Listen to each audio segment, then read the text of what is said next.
Estou hoje aqui para falarmos sobre a questão da autoridade. Como tema, discutiremos o papel que a autoridade tem tanto na vida mental como na vida social. Eu acredito que este tema é um tema muito oportuno, porque modernamente temos percebido que o conceito de autoridade, a imagem da autoridade, tem sido uma imagem muito nebulosa, uma imagem muito difícil de ser entendida de forma mais clara. Até porque o conceito que tínhamos de autoridade no século XX, XIX, XX, vem mudando drasticamente. No passado, a ideia de autoridade era uma ideia mais fixa, algo, que era mais simples de ser pensado.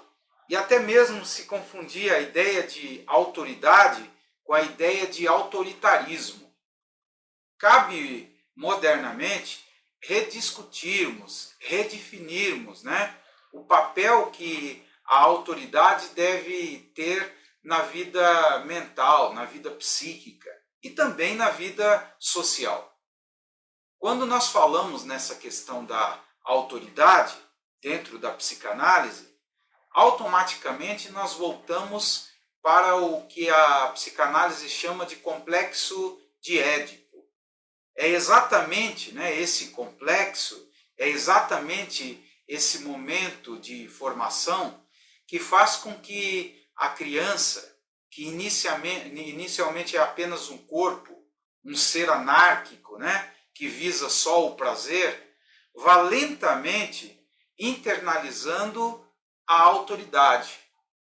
Em outros termos, poderíamos dizer que a internalização da autoridade é uma maneira de fazer com que a criança contenha a sua parte instintual, possa lentamente se adaptar à vida social. A autoridade, com o seu não, faz com que a criança lentamente se vincule às normas, às leis. Por isso, não há vida social sem a ideia de autoridade. Eu lembro sempre de uma fala de um grande antropólogo, o antropólogo Malinowski, que disse que não se deparou nunca com uma sociedade, com uma cultura, mesmo que arcaica, aonde existisse a ausência dessa ideia da autoridade. Todas as culturas humanas pressupõem uma espécie de autoridade. A autoridade, nesse sentido psíquico, nesse sentido psicanalítico, é aquilo que vai domesticar o corpo, vai fazer com que a criança se aparte do desejo irrestrito pelo gozo, o desejo incestuoso pela mãe, e lentamente aceite o não como início de uma vida social pautada na legalidade, na normatividade. Em termos simplificados, para vocês entenderem bem, à medida que a criança vai sendo socializada e ela internaliza a imagem dos pais, e particularmente a imagem do pai, a criança passa nesse momento a perceber que não pode ter todo o prazer que quer. Ela não terá mais a liberdade instintual de um animal. A ideia, a imagem da autoridade é a ideia de um ser externo que manda em seu corpo, que determina certos limites em relação ao seu corpo.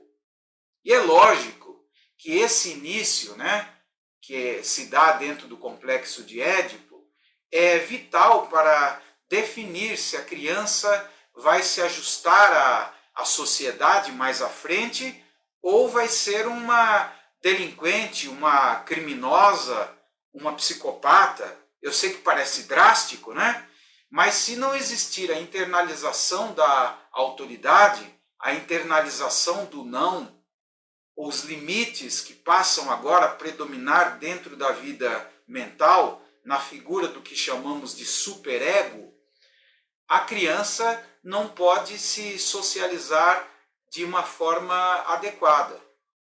Por isso, a internalização do papel da autoridade é crucial não só para a relação entre a criança e o seu meio circundante, os seus pais, mas também para aquilo que acontecerá depois, na vida social posterior. Vejam, né, que quando nós discutimos o papel da autoridade, nós estamos discutindo, na verdade, os limites mentais que são impostos, são colocados de fora, mas com o tempo se tornam limites endógenos, limites internos. Se a criança, né, aceitar essa autoridade externa se transformará numa espécie de instância mental, que há pouco chamei de superego. É esse superego que vai fazer a mediação entre o corpo, entre o ser instintual e a sociedade. Vejam, né, que com essa explicação eu estou afirmando que é crucial a autoridade. Se falta a autoridade, se falta a internalização, se falta o contato, né, eufônico com a autoridade, a criança pode se desviar. Quando eu falo em desvio, vejam que a criança, como qualquer outro ser, ou mesmo animal, ela é basicamente agressiva instintualmente, sexualmente ativa. Esses instintos, o instinto agressivo e sexual, precisam ser contidos, precisam ser colocados, né, dentro de um certo limite. E isso é feito exatamente quando a criança se identifica com a autoridade. É como se ela olhasse para o pai e dissesse, né, não posso ir contra ele. Ele é uma parte do meu eu. Aquilo que hoje ele tem, um dia eu terei. Aquilo que hoje ele é, um dia eu serei. Nós chamamos isso de identificação. A criança, ao se identificar com a imagem do pai, ela vai colocar dentro de si aquilo que os filósofos chamaram, né, de contrato social. O limite social é internalizado, é colocado intrapsiquicamente. E essa é uma maneira adequada, importante, para que a criança tenha limites. Já uma criança que não tem uma boa relação com a autoridade, ela não vai ter limites, ela não vai aceitar o não. Agora, por que uma criança não teria uma boa relação com a autoridade? Aí entra as circunstâncias complexas, né?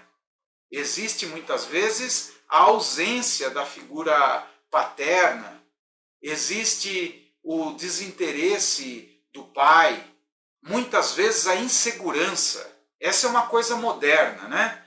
Nós atendemos muitos pais no consultório que não sabem qual é a sua função, qual o seu papel, não sabem dizer não. Os filhos parecem ter o direito de fazer qualquer coisa, não querem frustrar, não querem traumatizar. Eles usam até a teoria psicanalítica de forma errônea, né? Não, eu não quero traumatizar. Como se o não, como se o limite traumatizasse. O trauma vem da crueldade, vem do desamparo, vem de algo danoso que é feito pelo adulto. Não propriamente o não carinhoso, amoroso. Quem ama também priva. Quem ama diz não. Mesmo você querendo fazer com que o seu filho tenha todo o prazer do mundo, você não pode ceder a essa ilusão. Porque viver é viver diante de limites. Viver é viver diante do não, de limites sociais. Você não pode simplesmente querer o mundo aos seus pés. Se de fato os pais amam verdadeiramente seus filhos, precisam aprender a marcá-los com a sua presença de autoridade, com a sua presença positiva. O não é o fim do prazer. O não é apenas a contenção de um prazer que instintualmente parece ser absoluto, mas que não pode existir no mundo social. No mundo social, nós convivemos com o outro, nós convivemos com os limites, nós convivemos com a norma, com a contenção. E isso começa exatamente na relação que temos com os nossos pais. Quando você aprende a dizer não, quando você aprende a orientar, quando você aprende num sentido dialogal, dizer para os seus filhos que eles não são deuses, que eles vão ter que aceitar serem conduzidos, né, por determinado rumo específico. É isso que significa ser um pai ou uma mãe. Saber que sabe mais do que a criança sabe. Os pais que vivem se corroendo em dúvida desconfiam até da sua capacidade de orientar, da sua capacidade de ajudar, né, a criança a ter propriamente uma visão um pouco mais assertiva da vida. Você precisa entender que você sabe mais, você tem mais experiência. Não orientar por dúvida, acreditando que você não pode ser cruel, é na verdade uma espécie de crueldade. A criança, ela está desesperada diante de um universo que não tem nenhuma lei diante dos seus olhos, não tem nenhuma regra explícita, evidente. É por isso que os pais, como são indivíduos mais maduros, experimentados, devem orientar. E orientar é muitas vezes desagradar. Orientar é dizer não, você não vai fazer isso, isso não é bom, você não pode fazer isso nesse momento. É aprender que a criança não cresce sendo tudo aquilo que quer ser num único momento. Crescer significa um processo, uma coisa longa, gradativa. Pais muito ansiosos querem fazer dos seus filhos pequenos adultos. Por isso, né, acreditam que a criança tem todos os direitos do mundo. E não tem. Aprenda a dizer não. Aprenda a frustrar na hora adequada. Aprenda que você não pode liberar de uma forma irrestrita. Por quê? Porque isso é desamparo. Amparar é aceitar até ser odiado pelos seus filhos. Aceitar ter choques, conflitos. É lógico que os filhos não gostam, né, de serem podados, de serem limitados no seu desejo, né, onipotente. Mas para que eles saiam, né, dessa mania de Deus tão peculiar da criança, eles vão ter que contar com a sua orientação, com o papel da autoridade. E é isso que vai fazer com que na escola os professores tenham melhores alunos. Na vida social, o cidadão consiga ter consciência cidadã. É exatamente essa educação afetiva que prepara também, né, a criança para a frustração, para os limites, é que vai fazer com que um ser mais maduro possa existir. O oposto disso é anarquia. E ninguém pode viver anarquicamente.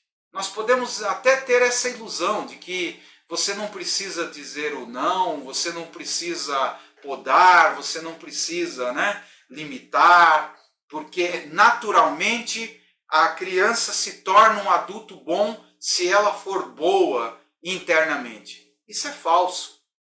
A criança se tornará um adulto maduro se você deixar ele passar também por frustrações, se você privá-lo no momento certo, se você usar, né, a sua autoridade, a força moral da sua autoridade no momento certo. Eu não estou, entendam, defendendo aqui espancamento. Isso não quer dizer que você tenha que bater na criança, castigá-la terrivelmente, não é nada disso. O que eu estou defendendo aqui é a força moral. O pai deve ser respeitado simplesmente ao dizer não. A mãe deve ser respeitada simplesmente por orientar, por dizer que isso é o melhor para a criança naquele momento. É importante ter em mente, né, que se você errar pelo excesso, é melhor do que errar pela falta, pela ausência. A gente vai errar mesmo, tem momentos que você vai privar demais, vai errar um pouquinho, né? Tentando acertar, mas não tem nada. O importante é não se furtar desse seu papel. Tenha coragem de assumir o papel da autoridade. Se você fizer isso, certamente teremos um adulto mais equilibrado, teremos uma sociedade mais equilibrada. Muito bem, estou terminando hoje o que tinha para passar para vocês e peço que vocês curtam, né, o vídeo, possam se inscrever no canal, compartilhem, porque o objetivo do canal é oferecer gratuitamente, né, assuntos pertinentes como psicanálise, filosofia e outras disciplinas científicas. Um abraço a todos vocês e até a próxima vez.